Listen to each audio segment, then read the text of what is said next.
জাম বানানি খাওয়ার পানে পুরা কাঁচা দেশি কলম মনুরা কোলাই যে আজকে আমরা কি বানানি খামো কাকু? জাম বানানি। রাত কাকু এখান থেকে হারগুজি কাটালো, জাম বানাইতে কামে লাগবে এখানে। এই যে হারগুজি কাটা। এই সুয়াদ জাম খাবি? ইতিমধ্যেই আমরা আমাকে বিলে এন্ট্রি নিলাম, একটু পরে জাম বানানি শুরু হয়ে যাবে। হারগুজি কাটা একটু ছোট করে কাটবো, কারণ এই কাটাটা দিয়ে যখন জাম বানানি হয় এই সময় জামটা খুব মানে এককালে আড়িতে গুনে খুললে। জাম বানানোর পানে প্রথমে দিতে আসি তাজা তাজা জাম, তালামরিচ, বিট লবণ, লেমু, এখন দিমু হারগুজি কাটা, হররার তেল। এখন বাড়া আটকাই ভালো মতো জিকরাই তৈবে। দেখছেন জামের কি অবস্থা হয়েছে? হারগুজি কাটার কারণেই কলম এরেমে রয়েছে।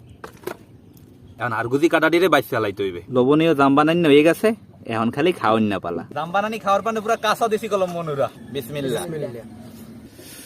আহ মনুরা আদি জম্মের মজা। এর আর কোনো রিভিউ নাই, 10-এ 10।